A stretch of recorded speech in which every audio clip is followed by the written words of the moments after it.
All right, welcome in. It is a September 26th edition of the Horse Racing Happy Hour. Louis Rabeau alongside Jon Lindo. How about that? Well, Carlsbad in the house. How about that? Jon Lindo joins us from Southern California ahead of the inaugural California Crown.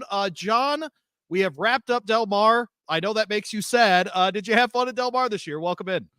It's hard not to, Louis. I tell you what, if you're not having fun down there, you're not trying. There it is. We will be out there in about a month. If you haven't heard us talk about it, we'll be out there, of course, for Breeders' Cup. We'll be out there Friday night at Excalibur Cigar Lounge as well. If you want to join us for a handicapping seminar, we'll be hanging out with some friends there. Some more things to announce with that coming up. But John, just kind of your letter grade for the meet at Del Mar this year. A surprise in the Pacific Classic. Some other really, really good racing getting ahead of that meet that'll start with Breeders' Cup in November. I'll give it a B, Louis, for a couple of reasons. Number one, we really didn't have a marquee horse for the Pacific Classic this year. The field sizes were good. They weren't great, but considering what we've been dealing with in California with horse population, it's as good as we're going to get out here. The racing was safe. The weather was beautiful. And, the scenery was always good. So altogether, it was a good meet. Wherever you are joining us from, thanks for doing that, whether it's here in Louisville, where it is, as John has pointed out, quite dark. I moved a car behind me like it matters. I don't know why I did that, but yeah, it's very dark. And we're getting ready for a hurricane, John. It's funny. I was thinking about this today because I knew you'd be coming on. It's amazing what you consider to kind of be normal. We're just sort of used to these storms coming up from Florida, coming up from Louisiana, that kind of thing. And I'm sure you're like, yeah, I don't want to deal with a hurricane. But at the same time, I'm thinking, yeah, I don't want to deal with mudslides or fires. I don't worry about the mudslides or fires. It's the earthquakes we have to worry about. Yeah, that's the big one for sure. There you go. Well, Jon Lindo joins us at Jon Lindo 60, Thoroughbred LA. Folks, I can't suggest this enough. You can stream it anywhere. They're on KLAA every Saturday, every Sunday. Go check them out. An hour on Saturday and 2 on Sundays. Just a terrific program. Him, John and friends. That's really how I like to think about the cast of characters there at Thoroughbred LA. But we had the Pennsylvania Derby last week, John. I know you were watching that. Our friend Jessica Paquette, who joined me on Rabeau & Co. last Friday on the call for this one. Zach, if you don't mind, go ahead and pull up the replay of that one, and we'll watch Seize the Gray go gate to freaking wire in the Pennsylvania Derby. Making a big run from mid-pack. They go around the far turn. Seize the Gray has the lead. Unmatched Wisdom and Stronghold continue to come on the outside. Uncle Heavy, the Pennsylvania bred, running a huge race today. Seize the Gray has the lead on the outside. Stronghold, Dragoon Guard coming up the rail. In the Pennsylvania Derby, it is anyone's race. It's Seize the Gray, game on the lead. To the outside, Stronghold continues to fight on. Dragoon Guard not getting there. A 16th left to go. And Seize the Gray, he's going to seize the day in the Pennsylvania Derby. Seize the Gray gets.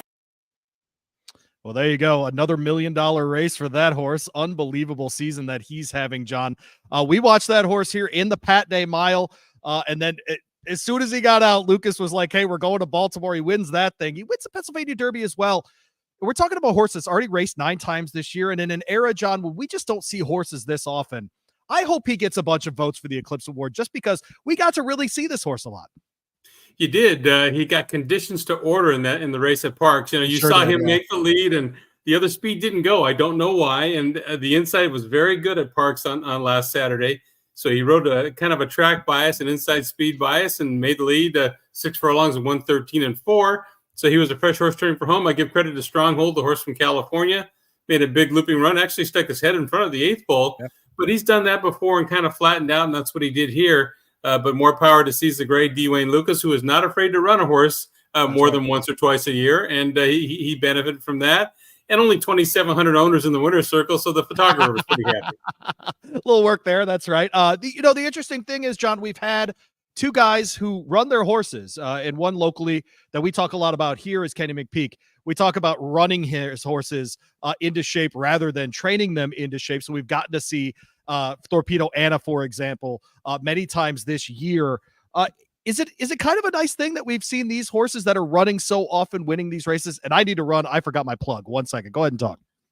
Well, absolutely. I mean, this is how you become a racing fan. You get a chance to see these horses go more than once every 6 or 8 weeks. If you get to see them once a month, when I was growing up in the business and learning it, you saw so-and-so is running on Sunday. Let's go out and watch them run. So you get a little time in there. You get a chance to watch these horses run time and again, and you develop a fan base, and then you look forward to when they're running again. So it's kind of the old school way, and I like it. I like the fact that these horses know where these races are on the calendar when you have one of this caliber. So there's no reason to dodge it or take a little time. You can just go ahead and go. And D. Wayne Lucas has always done this. He's not afraid to put a horse on a plane either. So it's good for all of us. And that the more you see these and they maintain the form, the better it is for the business. I think on the Philly side, we know it's going to be Torpedo Anna. As a guy who's been around the game for a really long time, how much do you just enjoy a filly like that you know you're getting an honest effort? And frankly, she's probably just going to be the best every time she shows up. Oh, I love it. I love to see those kind of horses. You had four guys riding her on Saturday. They were putting her in a box and trying to keep her locked in. Right, and then, yeah. they probably had to pay 4 jock fees, but she still got the money. That's exactly right. She's fun on that side. All right, John, we have started a silly game on this show called Blind Rankings. I stole this from other places, of course, like every good radio bit. I have stolen this from someone else, but your job is to go ahead and rank these 3-year-olds. And we are using ones that I put into my column most recently at the Sporting Tribune, but I based this on Dan Illman's DRF rankings. So if you could go ahead, and I'm going to give you a horse, and then your job, Zach, the previous screen, that was from last time. There we go. If you could sort of give us your idea of who you think will fit into these spots, we'll go ahead and do that without knowing who's coming next. Are you ready? I am ready. All right, here we go. We will start with Dornick. I'll put him second. Okay, Dornick, very, very good year so far. Obviously, I think his breeders have said his last race will be in the Breeders' Cup Classic, then off to the breeding shed, but the winner of the Belmont, of course, and after that, the Haskell at Monmouth as well. Your next horse, my friend, is going to be Mystic Dan, the Derby winner. I'll put him fourth just because we haven't seen him often enough this year. How much for you, John, do you put into, if you had an Eclipse Award for 3-year-old, I actually don't know if you have one or not, but if you had one for 3-year-old, would the Derby give you a big bump, or are you looking at overall resume and including the Derby, as a more, as an important piece, or is it kind of stands above, if he never won another race in his 3-year-old year, he'd still be in the top 5 kind of thing? Well, the Derby is always an important piece, Lee, but the Eclipse Award is based on what you've done for the entire year, not for 1 month of May. So, and it depends what the competition has done through the year too. If somebody else moves forward and continues excellence and keeps improving through the year, it's something I consider. All right, now we're going to go to the Pennsylvania Derby winner. His name is Seize the Gray. I think he's got a really interesting resume. 9 runs this year. Didn't run until late February. We get 9 runs out of him anyway. Where would you put Seize the Gray in these rankings? Without knowing who the others are, I'll put him 5th. Okay. Wow. It's amazing to me. Can you tell me why? Do we not value the Preakness now? Is that what's going on? Is it that the Pennsylvania Derby field was a certain thing to you winning the Pat Day Mile? I think he's a horse that absolutely needs conditions to order. He won the Preakness because he made an easy lead. He won the Pennsylvania Derby because he made an easy lead. When things did not go his way, you couldn't find him. The Pat Day Mile was fantastic. He may be a better one-turn mile horse than anything else, but unfortunately with this group of 3-year-olds, you can knock them all a little bit, but sure. I think he may have a few more holes than some of the others.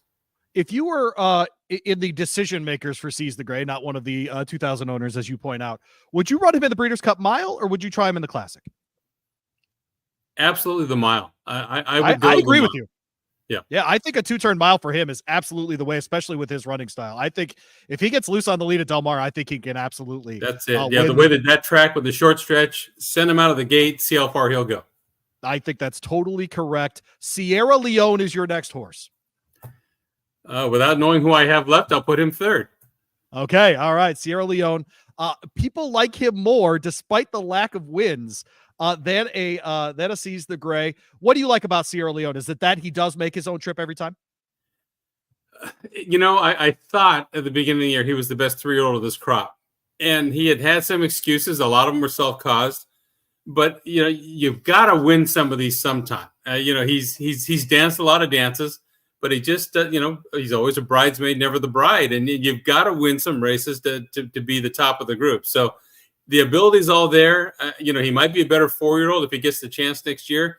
I just think there's a lot of maturing there to do, but the ability is there. Oh, for sure. I've never heard a single person question his ability or athleticism or any of those sorts of things. Simply the outcomes and the fact that he just seems to not want to start races. It just takes so long for that motor to get going. Zach, I don't like this because we got to make fun of Illman a couple weeks ago. I got him to rank Justify 5th amongst the last 10 Derby winners, and it gave me great pleasure, Jon Lindo. I want you to understand that. You get fierceness next. Good job by you. Good job. All right, you get fierceness in the one line there. How do you feel about that? I think that's probably where he belongs, kind of by default. He's not a horse I trust. We've seen him go good and bad, good and bad, good and bad, but he did step forward in the Travers, and on his best day, I think he is the best 3-year-old in the nation. He might be the best 2-turn horse in general on dirt in the nation on his very best day. Of course, Torpedo Anna right there with him in the Travers. How do you feel about your rankings now that you're looking at them? I think I'm pretty close. I'll stay with that. Yeah. Okay, very good. All right. So Fierceness, Dornick, Sierra Leone, Mystic Dan, and Seize the Gray. Is there a 3-year-old that I did not mention that you would put in the top? Maybe a Muth or a domestic product, a Forever Young, any kind of horse like that? Two I would mention. Muth obviously comes back against the older horses this Saturday in the California Crown. He won the Arkansas Derby. If he beats older horses, that's something these haven't done. And the other, how about Raging Torrent? I mean, he's a horse that beat older horses in the Pat O'Brien. He's probably going to run in the Breeders' Cup Sprint, even though he's qualified a win and you're in the Breeders' Cup Mile. But if he beats older horses twice in Grade 1 races, that's a pretty good resume. There you go. All right. Jon Lindo with the West Coast bias in our rankings this week. Appreciate that very much. Want to remind people about our friends over at Manscaped. Manscaped.com. Our promo code is horse racing. Go check them out. 20% off and free shipping to your house. If you are like me and no longer need to go to the barber, but you do have a couple of hairs up there to clean up, they've got some great products for you. Do those haircuts at home. Save yourself some time and some money with our friends at Manscaped. Manscaped.com. Again, promo code horse racing, 20% off and free shipping to your house. And John, I wanted to ask you before we get into the handicapping part of our talk about Santa Anita. Look, Stradic's putting up the money for the purses this weekend. This is something that they're clearly using. I don't want to use the word gimmick because that's not correct, but they're using it as a marketing tool for the fall racing at Santa Anita. It takes a while, John, and we saw this especially, I think, in a very different way at Kentucky Downs. Once, things got in, people started to shoot for those races because they knew the purses were going to be what they are. With this set of races, I asked John Sherva the other day from the LA Times about this. Do we think this is something that they're going to keep trying, or do you think this is, hey, we're going to find out how it goes and see where we are next year? I think it's a little bit of both. I think if they had their choice, this is what they would want to do. This is the time of year they would want to do it. But they've got some obstacles. Number one, a race like the California Crown, to me, is always going to be nothing more than a regional qualifier. On the same day, we've got the Woodward in New York, 1.8 miles for 3-year-olds and up. And the Churchill Downs, you have the Lucas Classic, 3-year-olds up, 1.8 miles. So you're not going to bring a lot of horses out for this specific race, even though the purse is higher, because they can stay home, still qualify for the Breeders' Cup at the same distance. So that's one thing they have to work against. And, you just look at the timing of this. They put the Pegasus World Cup in March, and that was kind of a place where they could use a race like that, but it did cannibalize the Santa Anita handicap. So you have to figure out where you want to go. And I think they'll take a look at this afterwards. And I don't know if they can make this race big enough as a standalone one event. As a group of races, it's a good day of racing. You're going to have good fields. Yeah, the thing that really stood out, John, is the trend I think we see generally in California is not a move away from dirt racing, but a real emphasis on the turf racing in Southern California, especially. We're seeing huge fields for those types of races as well. Am I off there? Because I think that's actually something that could stick. And frankly, with Breeders' Cup being at Del Mar next year, I could see more trainers maybe shipping for at least the turf races at Santa Anita. Oh, you're absolutely right. There is an emphasis on turf racing in California. There probably should be, with all the weather conditions back east and stuff. It is a selling point to get out here and race where you're going to be fast and firm for the most part. So there's and have a turf course. Like that's a thing. Like having a turf course. That's nice. Churchill Downs doesn't. So that's, it's nice to have one at Santa Anita. Well, they do, but it just happened to, how do you not grow grass in the bluegrass state? John, I can't. I hope no one from Churchill's watching this. I'm about to get a dirty text, but no, we need to we need to have a turf course here. Figure it out. Let's hope they get it right. They're trying. I think they are actually. Yes. Yeah. So I do think there is a potential if they can continue to fund this and keep this going. You see Grand Motion shipping for this, for example. I think there is an opportunity because I don't know how much they're going to want to move the Breeders' Cup out of California. I think there's no mutual interest, at least between Breeders' Cup and Churchill Downs, for example. I think, Keeneland likes having it, but I don't know how good of a venue Keeneland is for the Breeders' Cup. Santa Anita is near perfect for sure. I think the new Belmont will get one in the next couple of years for sure, and I think it should as well. But just that I think there's an opportunity, like you said, even if it is a regional qualifier, for some of those turf horses to make that trip out west. Oh, absolutely. I was hoping we would see more, to be honest with you, this week. And we have a few, like you say, Grand Motion, Joe Orsino sent a horse out. So we've got a few of the guys. But as far as the dirt races, we didn't get one shipper for the California Crown. And it's actually going to be a field of 6 now. Indispensable, who's in the race, is actually going to run on Sunday in the Oklahoma Derby. He's already shipped back to Oklahoma, so he will run there. So we're just dealing with a field of 6 for $1 million. And, if I'm putting on the race and putting up the money, I'd be a little disappointed in that. Yeah, and half of them with one trainer. His name is Bob Baffert. That's not unusual, frankly, for most circuits. If you're running a grass race in New York, 4 of them are going to be Chad Browns. This isn't something that's totally unheard of. But if you're a guy who's running for a claiming purse and you see the claiming purses go down, you see the maiden special purses go down, are you kind of looking like, hey, do we really need $1 million for 6 horses? Are you hearing that kind of chatter? You're a guy who's owned horses. You don't have to mention any names, but is there chatter like that going on in Southern California? Yes, there is. And again, this is out of their pocket. They're making an effort, so you got to give them credit for that. And this was decided long before a lot of these purse cuts are going into effect. But at this upcoming meet that opens tomorrow, the purses day in and day out, they're going to be down about 10%. So you see that on this side, and they're going to hand all this other money to Bob Baffert, who has 50% of the field in the California Crown. It makes you wonder a little bit. And if I had that money, would I do it a different way? Maybe, but it's not my call. Yeah, there you go. All right. Well, let's get into that handicapping. Jon Lindo with us, Thoroughbred LA. Tell everyone when you're actually on the air. I kind of prefaced it as an hour on Saturdays and 2 hours on Sunday. You can see their ad in the Daily Racing Form this weekend. How about that? 9 to 10 a.m. Pacific and 8 to 10 a.m. Pacific on Sundays. You can listen to us on the station website, AM 830 KLAA in Los Angeles, or on our Thoroughbred LA website, thoroughbredla.com. Could not be easier. Go check out the guys out there. They do a terrific job for sure. Probably, can I say this or not? Is anyone listening? Probably the best regional radio show about thoroughbred racing in the country. So there you go. All right. So John, let's get into it. The pick 6 begins with race 5. It is the Unzip Me. 2 races on the downhill turf course, which I adore over there. This is essentially the Sprint Oaks, 3-year-old fillies here. 100K in the kitty here. I think an interesting field for this one. We get a full field in this. The Motion Shipper is in this race that I mentioned earlier, and we'll see her in here if I can remember where she is in the field. She is in the 11 hole. I wanted to ask you that to begin. Is there a gate issue at all with the downhill turf course being in the 11, or is that okay with this layout? Actually, you kind of prefer drawing toward the outside. Coming down the hill, the first turn is to the right. So if you have speed like Tupi does, the Grand Motion filly, you can come out of the gate running. You can save ground around that first turn, and then the whole field kind of drops down to the normal rail on the inside, coming down that sweeping turn before they cross the main track onto the stretch. So it's an advantageous kind of post for her kind of tactical speed. There isn't a ton of early speed in this race, so she ought to be relatively close. I like Flavien Prat getting on her. Her best race at 6 furlongs, and when they actually set off the pace a little bit and let her finish, I think the rider switch is going to help. Flavien Prat knows this downhill course as well as anybody.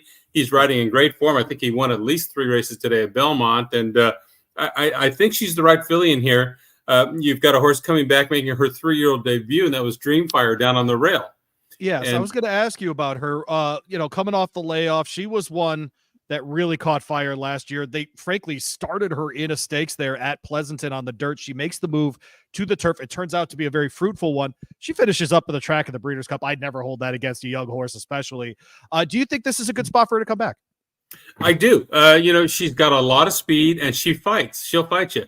Now you talk about post. She draws on the rail. From that rail, you better come out running to establish that position. So her tactics are already dictated by the post. She's got to come out running. But in a race without a ton of early speed, she ought to be able to work her way forward. And if she can just save a little ground and come running, She's got a chance in here off the layoff if she's as good as she was as a 2-year-old. Hopefully she's better growing up a little bit. I think she's live in here. Hector Barrios, another guy that rides the turf in California extremely well. Yes, so I think she's a live item coming back.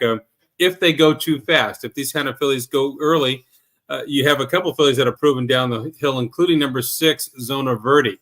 This is a filly that she's better from off the pace, and she's taken her game to a new level. Last couple of races have been better and better. She'll set off the pace. You've got the leading rider out here, Juan Hernandez, riding her. You just sit back, let them do their thing. Phil D'Amato wins a few turf races out here in California, so you're in the right barn for the course, and she's the late threat. I think those are the 3 main contenders today in the Unzip Me. For a horse coming in like a Tupi who's never been on the downhill turf course, other than saying, hey, I know Flavian Pratt knows the course. Hey, she draws the 11. That's good. Is there a way for you, looking at these shippers who are trying that downhill for the first time, to know if they're going to like it or not, or are we just kind of guessing? You have to trust the horseman. And Graham Motion has brought a lot of horses to California. I think he knows what will work and what won't. So I would just trust him to bring a horse who's smart enough or mentally capable of handling a different type of turf course. The next race starts that late pick 5.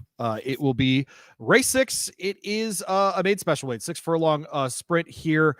I just wanted to ask you pretty simply, you can give us your top play here, I guess, but how do you go about looking at these state breds? Do you look at it any different? Are there trainers who are better in the state breds? How do you handicap a Calbred?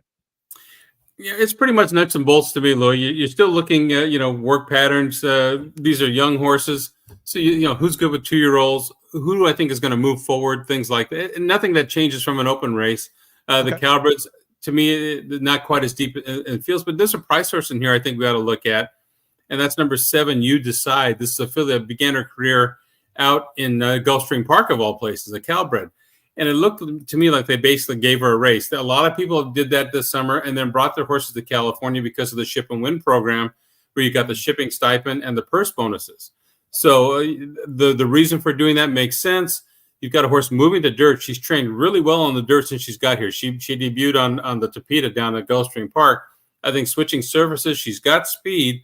And at 15-1, I think she's live in here. She'll probably have to beat a horse that's going to be 2-1 on the morning line, number 5, Going Deep.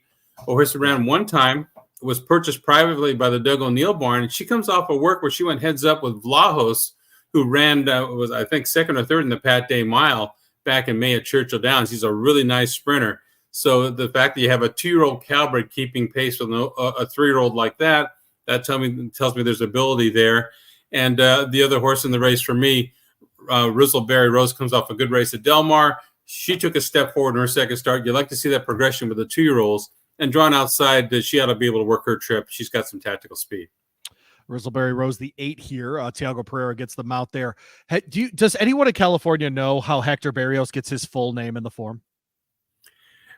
I know they want him to. There's 2 Hector Barrioses. There's one in Pennsylvania, and there's one out here. So Hector wants the middle initial I in the program whenever possible, just to separate the 2.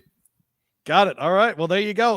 Listen, you ask Jon Lindo questions, you're going to get answers, people. You understand me. Hey, by the way, they went back to the $2 pick 6 at Santa Anita traditional. I love the traditional route of that for sure. I don't need a jackpot in my life. I'm good with never having jackpots in my bets. Do people out there love the $2 pick 6? Is that what's going on here? No, this is I like the $1 pick 6 because just if they move it to $2, it's not going to change the bankroll I have to play it. I'm just going to have less coverage. And that's kind of what they're looking for, is to get a carryover more than once a meet. Or I think there were none at this meet last year with the $1. Wow. And there was only 1 or 2 at Del Mar the entire summer. So they want to get a jackpot once in a while because that's kind of what the pick 6 was set up to do. I understand the move. So some people will decide to play, some won't. And they're they're monitoring it. They're looking at what the handle is, and they'll compare it. If it drops, then they'll adjust it again. They're trying to find the right niche for that bet. If they're getting, the numbers that they do, say at a Los Al on a Saturday or Sunday night, something like that, what do you expect on a day like tomorrow? What do you think that pool looks like? 200 grand, 250, something like that? The pick 6? Yes. I'm going to guess, maybe 100, 150, somewhere in there. Okay. I don't think it's going to be gigantic because we have all the other rolling bets. So, yeah, on a weekday, maybe 100 to 150. They have gone to the traditional $2 pick 6 there at Santa Anita. We get into race 7. Starts the late pick 4. It is leg 2 of the all stakes pick 5. There is an an all stakes pick 5 available as well. This is the John Henry Turf Classic. If you don't know who John Henry is, kids, go look him up. An unbelievable horse with an unbelievable story. Man, I'd love to know. Do they still have that statue in Arlington? Did they save that? I hope somebody got it. Anyways, we'll get into this one though. It is race 7, mile and a quarter. Starts on that downhill over the dirt and then get into the main turf course there. 3 and up, $750,000. This starts the 3-parter of the California Crown Series. I love this course, John. I love that little bit of dirt that you have to run over. I love the little idiosyncrasies of the different tracks around the place. I gotta ask, man, is Divine Propos or Divin Propos, as we would say in French, is that horse ready for the step up? He's very live to me. I like him tomorrow, okay. Louis. He's the horse that has won 2 of his first 3 U.S. starts. The middle one, the other start where he lost, he had excuses, had a terrible trip. He'll run all day, and he's got some tactical speed. He's drawn in post number 3 tomorrow on Saturday. So he ought to fall in right behind the speed and just sit there. Antonio Fresu can just put him to sleep for the first mile, find a place to run the last quarter mile, and he'll have to run down his stablemates. He's trained by Phil D'Amato, and he's only got 4 in the race. So, Phil's loaded as usual. He's going to have the favorite in here, number 9, Gold Phoenix. You look at the pattern of Gold Phoenix. He comes off a win in the Del Mar Handicap. Well, he won that race at Del Mar last year, came up here for the John Henry, and he got beat as a favorite. So there's no guarantee he's going to repeat that form once again. And he draws outside in a post 9. He's a horse that likes to sit inside and get covered up. So jockey Calfrey is going to have his work cut out. They kind of start halfway on the turn, crossing down the turf course before they cross the dirt. He's going to have to figure out, how do I get this horse inside? How do I get him covered up? And then work out a trip. So it's not an ideal draw for him. He's a good horse, and he does win races, and he'll fight you. But I just think at a low price, he's 7-2 in the program. I think he'll go lower. I think maybe he's a horse you want to try and beat in there. The one shipper we have is Will Alden. Sent Big Blue Line out here, but he was running on the dirt back east. I don't know why they chose this race to try it. He's going to have to prove it to me. So I think the locals will probably have the advantage. And when you're talking about turf stakes, you're looking at Phil D'Amato. The only non-Phil D'Amato horse that I like a little bit, number 5, Dicey Mocara. This is a horse that's got more tactical speed than the other horse. He'll be close up, but it's been a while since he's won. He likes to run 2nd, 3rd, and 4th, and it's kind of frustrating. He's got the ability. Does he want to do it? Yeah, I wanted to ask you about a couple other in this field. Is this, just looking at it, does this feel like the spreadiest of the races in this sequence? I think the Eddie D down the hill is probably going to be, Okay. But I think if you start with Phil here and you sprinkle in something else and you get on to the next race.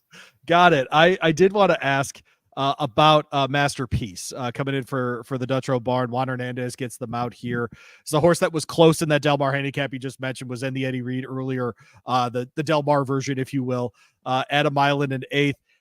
One win this year. That was, frankly, that was at Aqueduct a long time ago. Is that a horse that can get back to form at Santa Anita, a place where he's won before, or has never won before? Excuse me. I tried him last time, and he had an absolute perfect trip in the Del Mar handicap. Absolutely no excuse at all, and they just ran by him. He's a horse that he'll rattle off a couple of wins. You don't know when he's going to do it, but he'll run a couple in succession, then he won't win for a long time. And to me, he's kind of in one of those cycles right now where he's just not winning. He's got the ability. He's a beautiful horse. I like to watch him run. But I hold grudges as well, and he owes me money from last time. So Two more I wanted to ask about. There Goes Harvard gets back to the turf. Interestingly enough, this horse actually has 2 wins in 6 tries on turf, as opposed to 2 wins in 12 tries on the dirt. We see this a lot more in California than we do in other places. Horses switching surfaces, especially, just to get a race, frankly. Is this a horse that could surprise a little bit and actually pick this one off? They take the blinkers off. He was purchased privately before his last race. And so the connections to me are kind of fishing around to see what can they do to make him better. He has ability. He won the Hollywood Gold Cup at Santa Anita going a mile and a quarter on dirt, and that's a grade 1 race. But it's been a long time between wins for him, and he's just he's a horse to me without a style.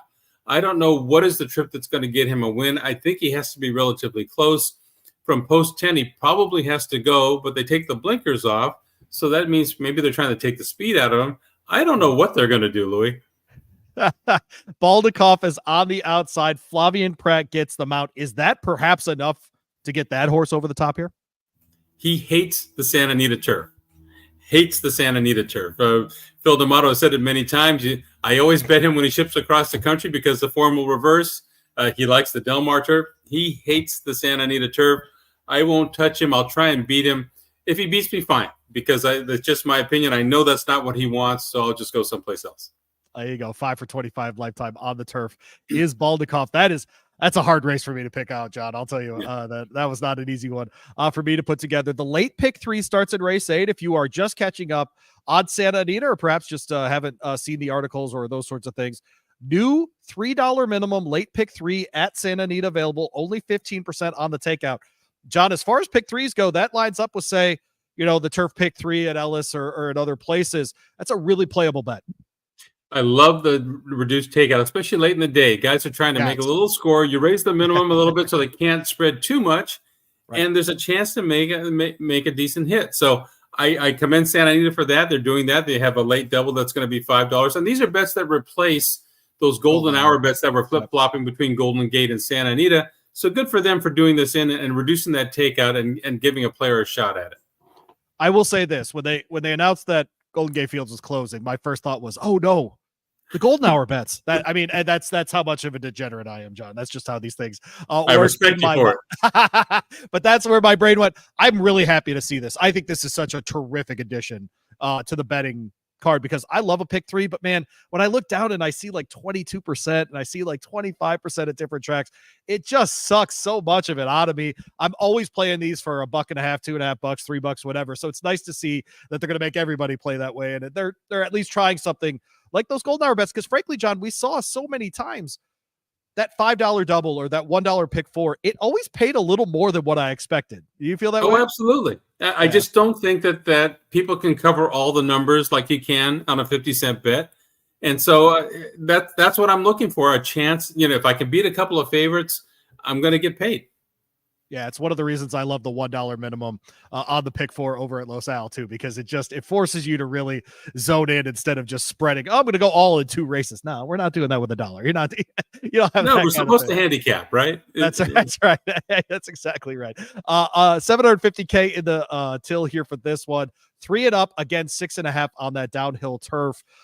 Big Invasion draws the 11. You mentioned that's good on the downhill. Is he the favorite? He's the 3-1 morning line favorite in this race, and he snapped back to life last time, winning the Harvey Pack over at Saratoga, and he was second in the Breeders' Cup Turf Sprint last year at Santa Anita, going 5 furlongs. I think the 6.5 is probably good for him. And the key to this race, Louis, there's just a ton of speed. You've got the 6.5 track record holder, Noble Reflection, in this race, but you look at his form; he is very, very fast. Yeah. But when he runs without Lasix like he has to do on Saturday, he's not the same horse. So even though he'll move forward because he likes this turf course, I just think that last eighth of a mile might get to him. And he's going to take horses like Fast Buck with him and probably Air Force Red. So I think this race will be won by a stalker or something from off the pace, and that puts Big Invasion in the race. There's a Calvert in here that Jeff Siegel, the morning line maker, made 7-2 in the program. Number 1, Johnny Padres. And I thought this horse would be 8-1. He ran super down in the Green Flash at Del Mar last night. He was getting to Motorius, who's going to be one of the favorites in the Breeders' Cup Turf Sprint, and that was going 5/8. He's won down the hill before. He doesn't have any early speed, but he gets Umberto Rispoli back, who rides him very well. He gets the right pace, and if he can just figure out some place to get a clear path in the stretch, he'll come running. I want more than 7-2 to bet him straight up, but I definitely have to use him. Big Invasion to me is probably the one to beat, although he hadn't won for a while last time. So Does he put that race back together, or does he go and regress a little bit? I'm not sure about that, but on his good day, he's right there. I'm going to use those 2 horses. There's a horse named First Peace coming off of route races. I think he's better down the hill than he is going a mile. Mike Smith rides him well. We talked about Noble Reflection. I will probably use him on a ticket just because if he's 5 in front crossing the dirt, I don't want to see that and go, oh, no. This is more of a save face kind of thing than really liking the horse. But he's going to be in front. And even the 3-year-old King of Gosford for Phil D'Amato, you look at his record, he's run 3 turf sprints in the United States. He's won them all. So he cuts back from a route race. I don't know if he's good enough to beat these older horses, but he hasn't gotten beat sprinting yet. There's a horse in here in Two Rivers Over whose last race was in UAE in March for Doug O'Neill. Interesting spot for this one. Does he have a shot here? I don't know what to do with him. I thought he was a better horse on dirt. And I kind of thought he was a miler, but milers tend to do well down the hill. I don't know if this is a prep for something else. I was surprised to see him in the interest. He's good enough to win it. I just don't know if he's a fish out of water here or not. So again, if you're spreading this race, it wouldn't be a bad idea to throw him in because you don't want to see him come firing because he's got ability. It's the classic Doug O'Neill too, right? This is the one that Doug O'Neill wins, and we all go, "What the hell was he thinking?" And then it's totally right? That's just right. You're crazy. Nice win. Yes. Yeah. Our guy Steve, who hangs out with the show, has texted in Johnny Padres, the pitcher for the Brooklyn Dodgers. Is that him, John? That is him. Nick Alexander, the owner breeder, names a lot of horses after ball players and other athletes, golfers, and then he uses also war heroes too. So a lot of different names, and it's funny to hear some people pronounce some of these names of people we know. It's like, that's not him. But that is Johnny Padres. There you go. Race 9 is the Cali Crown, the California Crown. $1 million here, 3 and up, 1 1/8 on the dirt course there at Santa Anita. By the way, a proper stretch at Santa Anita, not that short, weird one they've got at Del Mar. I'm just kidding, John. And so we will get a longer stretch duel between someone. John, we always play a game with the biggest race of the day. And this one we're going to play because in honor of a crown, we're going to call it Prince or Pauper. Okay. So we're going to go horse by horse here, all 6 of them. So this will be a shorter segment, but we'll go all 6 of them. And you tell me if they've got a chance to win, if they're a prince or if they're a bum and they're a pauper. Okay. You got it. All right. So let's go through. Newgate is in the 1. This is the first of the Bob Baffert's 3 trainees in this race. Johnny V gets the mount here. 3 for 10 lifetime, has won twice at Santa Anita before, never been worse than second. Winner of the Robert B. Lewis, for example, in February. A 4-year-old son of Into Mischief. John, is he a prince or a pauper? He's a pauper. To me, he's the 3rd best of the 3 Bob Baffert horses in here. Okay. He's a kind of a horse that's been content to nibble a little bit lately, and he needs absolute perfect conditions to win. I don't think he gets it Saturday. Okay. All right. So again, for those keeping track at home, Pauper 1, Prince 0. The second horse is Subsanador. This is an interesting one here. The Argentine-bred Mike Smith gets the mount for Richard Mandela. Looked really good last out at Monmouth under Mike Smith. How about that? A guy who knows that course really, really well. Ships back to Santa Anita where he is 0 for 3 lifetime, but 1 for 1 at this distance. Prince or Pauper here? This is a hard horse for me. I think he's a pauper. Okay. I just don't think he beat a terrific field at Monmouth last time. He's had some chances here at Santa Anita. He came out well regarded. I was really surprised that trainer John Sadler, who brought him from South America, sold him to Richard Mandela so quickly. It's not the MO of the modus operandi of the Ronas Racing Group to give up on a horse that quickly. So I'm going to guess they know what they've got or what they didn't have, and I'm going to make him a pauper. Yeah, he looked really good in the Santa Anita handicap, right? I mean, it just ran out of time. Frankly, if he runs that race again, he might win on Saturday. He's got a chance. I agree. Yeah.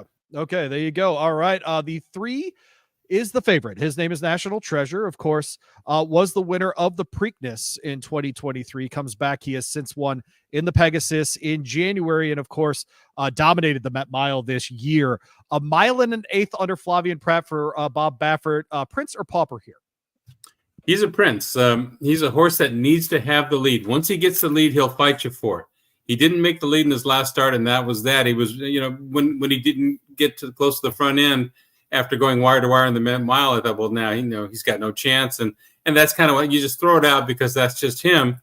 He should make the lead in this race. So, and if National Treasure gets away with the first half mile and he's got a length or a length and a half, his heart just swells. So he'll be tough, and he likes Santa Anita. He's been here before, and it's Bob Baffert, Flavian Pratt. They've won a few of these kind of races. Just a little bit. The 2 of them, 30% overall their last 46 races together. Katona is the 4 horse in here. Thiago Pereira and Doug O'Neill, the 2 of them. Pretty common matchup here at Santa Anita. 31 tries, 13% over the last. Ran 7th in the Pacific Classic, 2nd in the San Diego Handicap before that at a mile and a 16th. I think a mile and an eighth is about as far as this horse wants to go. Is he a prince or a pauper? I think he's a pauper. He's never beaten these kind of horses. He's in good form right now, but I think those races he comes out of at Del Mar were a little bit soft as well. These are better horses that he'll face Saturday than he was facing down there at a distance that may be stretching him a little bit. I just think, if he runs his best race, maybe he picks up 3rd or 4th, but I don't think he'll win. Okay. All right. 2 more to go. Muth is in the 5, our 1 3-year-old in here. I should check before I said that. I think he's the 3-year-old in here. Yes. Okay. Yes, yes. Obviously you mentioned that Arkansas Derby. I think you can make a case that that's one of the best runs by a 3-year-old this year, frankly, about how he dominated the field there. Under Juan Hernandez, again, this horse is 5 for 7 lifetime, 2 second-place finishes. Prince or pauper on Muth, the Baffert trainee? Absolutely a prince. This is the horse you have to watch because the race last time, the shared belief that he came off the layoff to win at Del Mar was just a prep for this. And I love the way he won it at Del Mar. He galloped out really well. My notes were he's going to move forward in a big way off of this win. He's trained super out of the race at Santa Anita, his home track. He's got tactical speed. Now he faces older horses for the first time, so that's a step up. But we know he'll get the mile and eighth. He did it in the Arkansas Derby. It's just a matter of, I don't think Bob Baffert is going to put National Treasure and Muth head and head. That's not going to be the case. So you got to think Muth being outside is just going to stalk him. Can he run by a seasoned older horse like National Treasure? And if he does, then he goes to the Breeders' Cup Classic. So this is a huge race for Muth. He's a major player for sure. What do you think the result has to be for him not to go to the Breeders' Cup Classic? If he looks like he's a tired horse at the end of this race, if he flattens out the last 1/8 of a mile, if he runs through the wire, he'll be making his 3rd starter off a layoff next time. Then I think it's worth the go. All things considered, Baffert, Zidane, all the things. Is there a chance we see Muth as a 4-year-old? I haven't heard one way or the other. I honestly don't know. The fact he's had gaps in his racing activity, obviously things haven't gone perfect. I'd like to see it because I think he was the best 3-year-old we had out here earlier in the year. We never really got a chance to see it. I hope he can string some races together now and we can see what he's really made of. Had Muth run in the Derby, what would you have thought, you think? He would have been a contender. I don't know if he would have won it because with racing luck in a 20-horse field, you need that, but he would have been a contender. Yeah, I think he would have been part of the either the pressing crowd or what have you, and he would have had a pretty good trip there, frankly. I think Juan Hernandez might have even made the trip. Speaking of trips, Senor Buscador, a horse that's going to need a trip because he likes to come from off the pace. Joe Talamo gets them out here. Are you surprised that Joe Talamo keeps getting them out aboard Senor Buscador before we call him a prince or a pauper? No, I thought he rode the horse well down at Del Mar in the sprint race, the Pat O'Brien, and that's a sneaky good. It doesn't look like much on paper. But he didn't have a whole lot of pace to chase, and he ran well, and he galloped out well. We knew it was a prep for this. I think he got out of it what he needed to get. He'll move forward in this spot. Obviously, the winner of the Saudi Cup this year, the horse has earned over $12 million in his career. I think a really cool story, frankly, a son of mine shaft, $10,000 breeding job for the Peacock family. Talamo gets the mount for Fincher. Prince or pauper here? I'm going to make him a marginal prince. He needs some pace to set him up, and that's the problem. We just talked about the pace scenario. Bob Baffert controls the race on the front end. I don't see his 2 horses going head and head, so are they going to come back? I doubt it. And so that leaves a lot of work for Senor Buscador over a track. Traditionally, Santa Anita is a track you don't want to be too far back at any point in any race. But I do think he'll run a better race than he did last time. I think he'll run a good one. Is it going to be good enough to beat these horses? If everything goes 100% correct, he's got a chance to win. Todd Fincher, 26%, second off the layoff, very clearly set this horse up in the Pat O'Brien just to get his legs back underneath him in that one. As John mentioned, did run pretty well because, frankly, at one point he was way out of it in 8th place, running in the back of the field and made some good strides around that one turn there at Del Mar. Indispensable's not running. If you had been part of the connections for Indispensable, would you have run him in this race or would you have shipped him to Remington? When I see Muth and National Treasure, I book that flight to Oklahoma and I get him out of here as quick as I can. There you go. All right. So that has been Prince or Pauper, presented by no one. How about that? Yeah, there you go. All right. So we'll go to the last race here. The City of Hope Mile is a grade 2. It's a mile, folks. How about that? On the turf course there at Santa Anita. No need for dirt at all. Du Jour is in here, but I think, John, my favorite turf horse based in North America, his name is Johannes. He's in this field.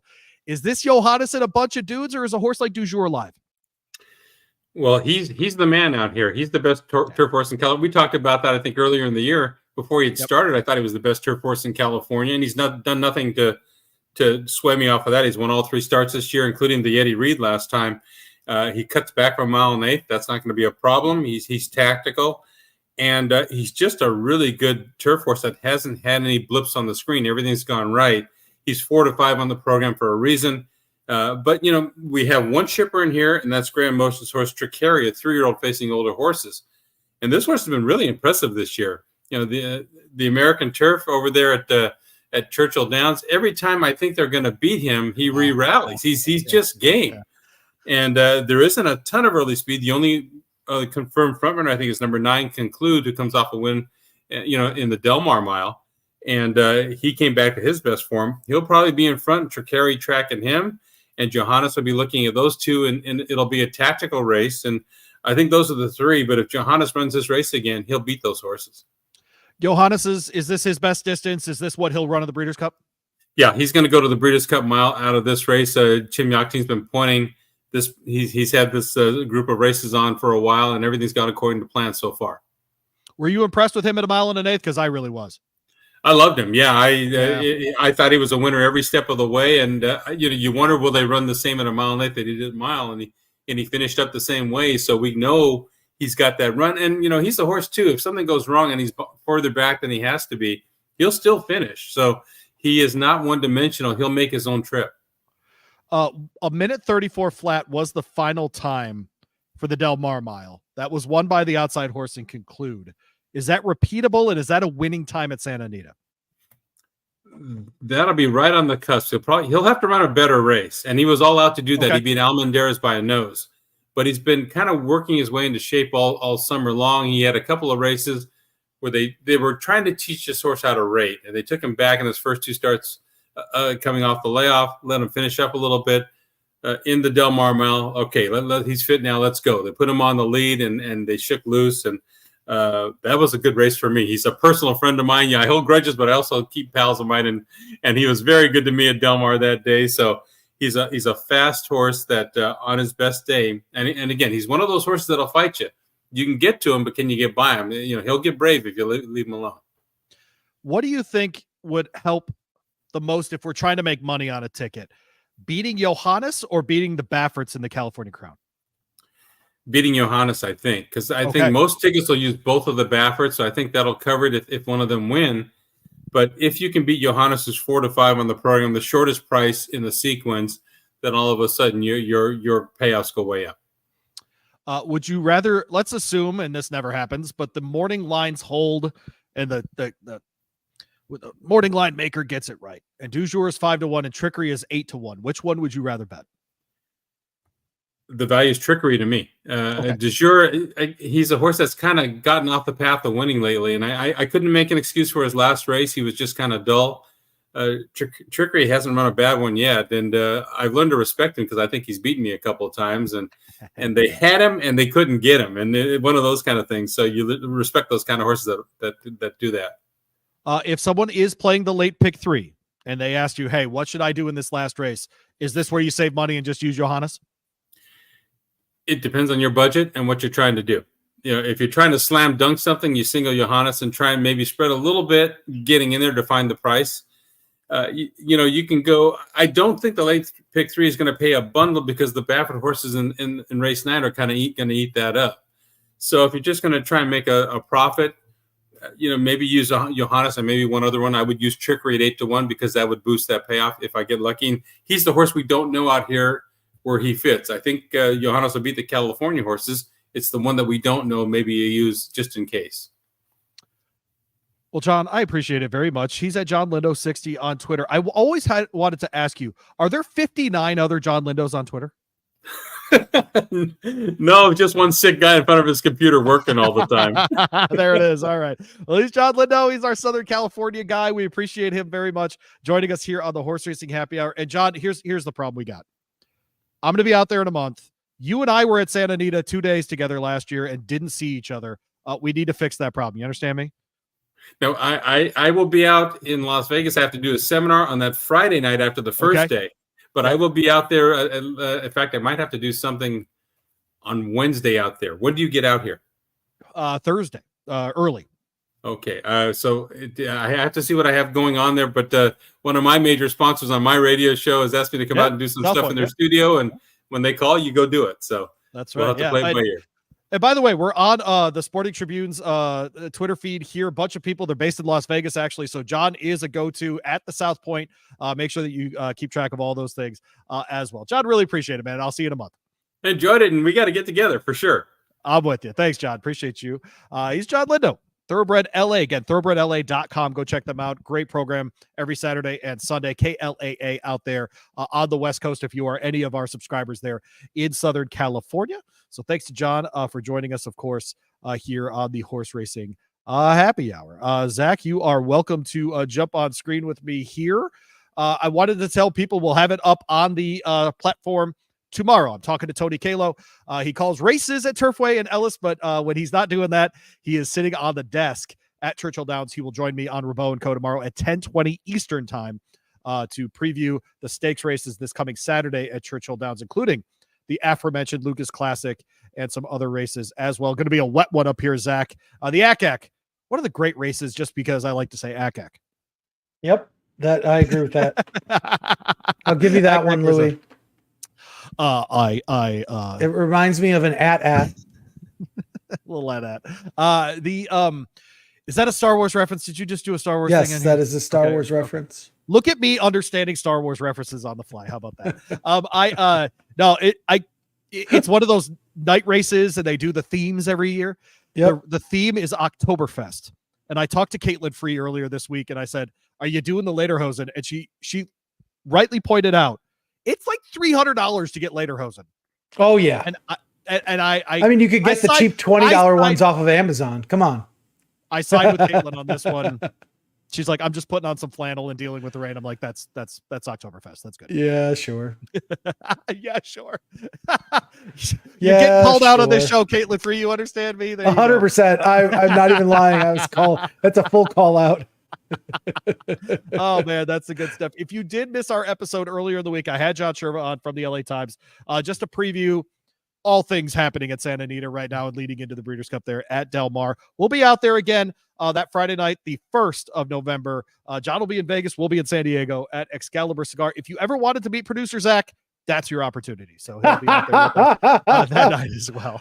So make sure you get in on that. Tuesday of Breeders' Cup week, I'm very excited to announce here in Louisville, we'll be doing a seminar as well at the BA Colonial. That's out next to Iroquois Park. Go visit my friends in the south end of Louisville. Come on out from 6 until 9. My buddy, my buddy Jay Shepard will be there with his cigars.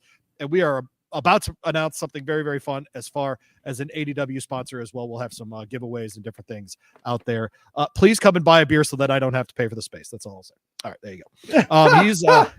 He's producer Zach, and I'm Louis Rabeau. Hey, Sherva, I ended this thing in less than 54 minutes. This has been the Horse Racing Happy Hour.